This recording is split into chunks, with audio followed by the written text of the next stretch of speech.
Loki, you crazy. Life try. Every now.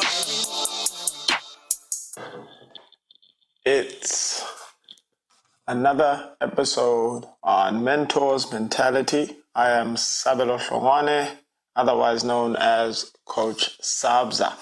Thank you for joining me yet again on another episode. The focus for today is going to be, or at least let me say the topic is going to be competition, or rather the competitive nature within sports and how that could relate to life. As always, I'm going to touch on some soccer examples, as that is a passion of mine. Grew up playing it my whole entire life. And so I will use soccer experiences that relate to life situations and how my experience in soccer has helped me in life. So on that note of competitiveness, I'll start off by, I guess it's a sense of a shout out to two, maybe three people.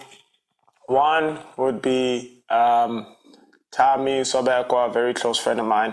Started LUFOY with him in South Africa back in 2015. Tami was a very influential friend when it comes to the sport, in that he came from a township, and I would say he lived in a township when I had moved to the suburbs. And so he played soccer more than I did, and he learned things that I only caught up to later on. And so I remember his free kicks were always something that I thought was special. And so I wanted to be better than him, or if not, learn from him on how to better execute my free kicks, right? So that's the first person. Second person would be Sandile Tati. He's a young man. I might have mentioned him in a few episodes, or an episode or two ago, I don't know. But I mentioned Sandile Tati as my high school friend. He was about 3 years younger than me, or he is 3 years younger than me. And he pushed me when I was in high school, trying to transition into becoming a better player, the best player, and a global player that wanted to travel the world playing soccer. And lastly, Pati Sakolo, very good friend of mine. I met Pati in provincial tryouts.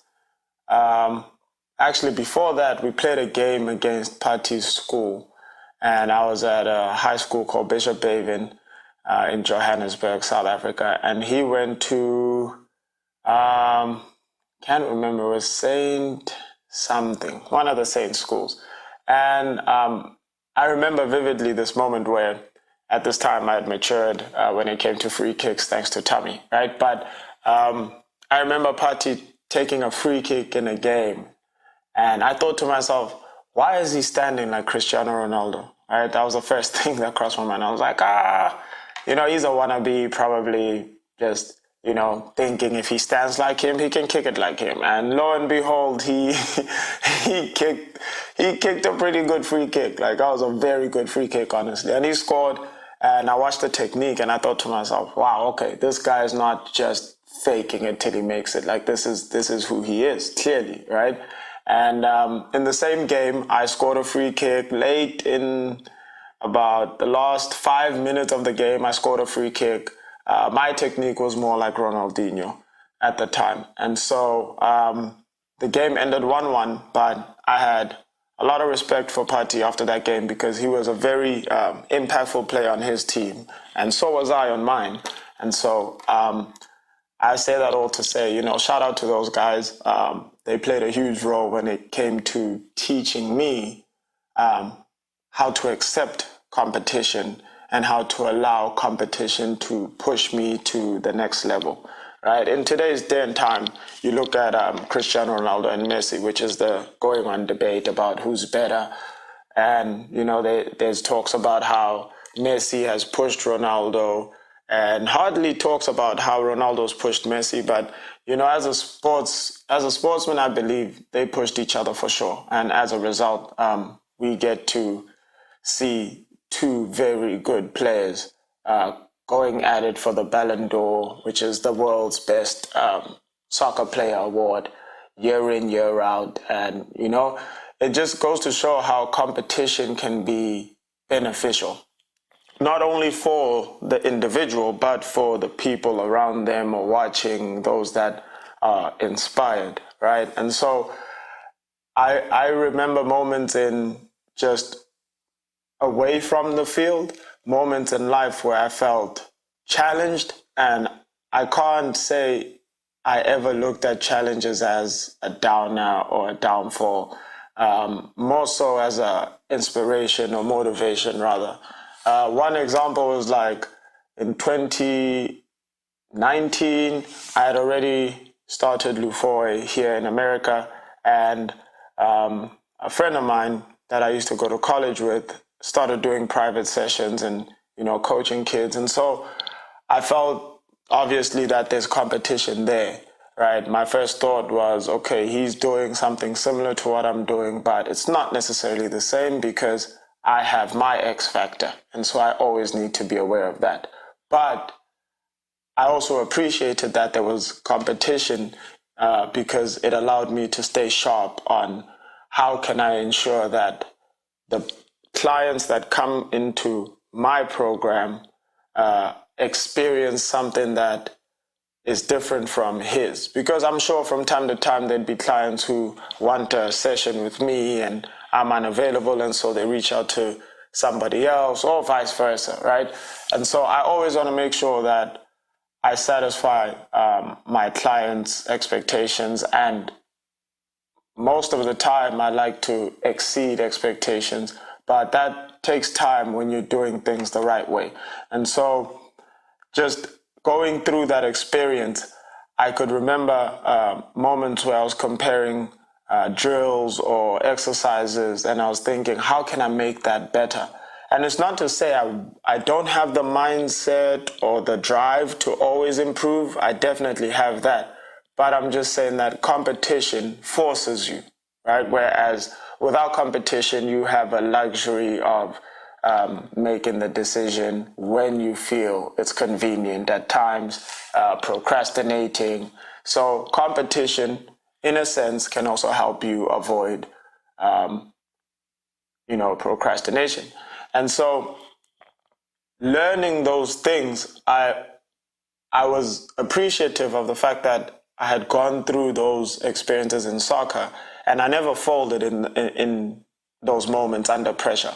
I never looked at Tommy taking free kicks, for example, as something that would define me to never be able to do that. Instead, I learned from what he was doing, and I applied it to see how it would work for me, and then later on try to improve it to see how I can now be better than him, in hopes, of course, that honest and innocent competition, right? In hopes that he would see that and not view me as an obstacle, but rather, more so like as a wall, but rather an obstacle that he can, surpass at a point. And hope, for me, I was hoping that as he surpasses me, I surpass him, right? And then we go back and forth. And so as a result, it's just a natural step ladder to success, building blocks for strong foundations. And so I'll always support the competitive nature of life. But the message that I would like to share with everything that I just said and the examples is that it's always best to use competition to push you, to learn from competition, to embrace competition more than anything. Embracing competition, I believe, is a very strong character trait that can help a lot of people see the better in life and just view the next step as a joint effort between what you believe is right and what the next person believes is right, and merging the two to get an even better result, as opposed to constantly going back and forth on conflict to say, I could easily say, oh man, you only do this because I do this, right? When it comes to the private sessions, or you're just trying to take my clients and that's it. Like that to me is a very negative approach or outlook, right? In all honesty, the best part about it for me was that more people were getting into soccer, and that's what I believe this community and other communities alike in America need. I believe that there's not enough awareness when it comes to soccer, so the more people with the right mindset, the right attitude, and the right experience teaching the sport to those that are clueless. Some are clueless, some don't have much knowledge but are searching for it. Some have a lot of knowledge in one aspect but don't really see the other side of it because of a lack of experience, I'd say. So I just appreciated the competition coming in. For one, it helped push me to the next level and without procrastinating near as much. And then two, it also helped the community grow when it comes to the sport to the next level, which is one of the goals we have within LUFOY.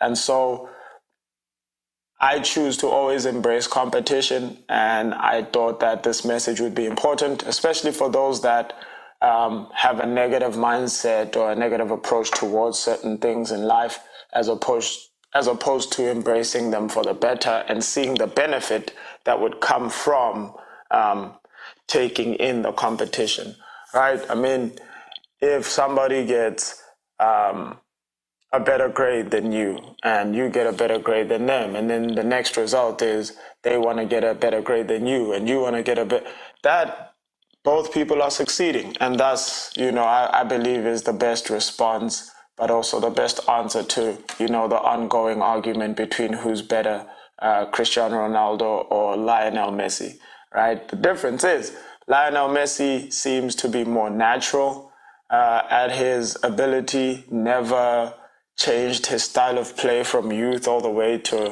the senior level, and now he's close to retiring.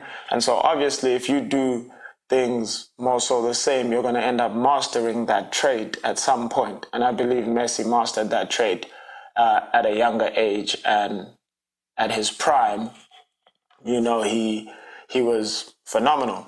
And so Cristiano Ronaldo is a hard worker, right? He's the person that I would say in LUFOY could only juggle to 10 and now can juggle to 1,000, could only do 50 push-ups, now can do 100, could only, you also got to give praise to that. And so, the awards and the Ballon d'Or being shared between the two over and over, makes sense, right? The competition was worthy of the praise.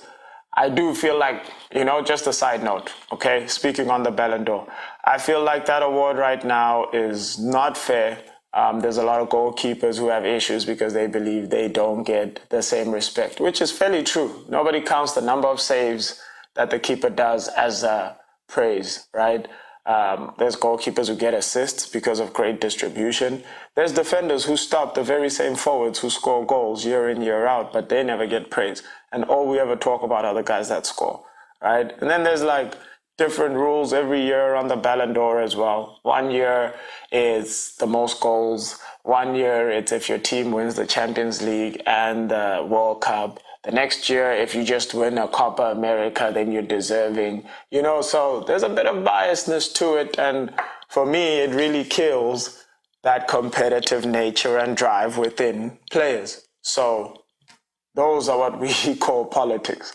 And so in politics, you're always going to harm competition or the competitive nature. And for that reason, I'm not a fan of politics when it comes to things like that. But of course, this is the world. And this is the times that we live in. Politics always going to matter. Politics relating to money, and so money influences decisions. But that is just a side note. The main message behind it all is do not allow competition to shut you down. Rather, use competition to push you to the next level. And thank you for tuning in to another episode. As always, Coach Sabza, I would like you guys to comment about what competitive experiences you've had in your life, be it in the office, be it on a field, be it just, in a household when you're raising a kid. You want to be a better parent than the mom is, but the mom is a great parent and you're a dad, and so you want to be a great dad, and that makes for a kid with two great parents. And that's the main thing I'm trying to get across to you guys. So like, share, comment, subscribe. Hope you enjoyed this episode, and I will see you next time. Thank you.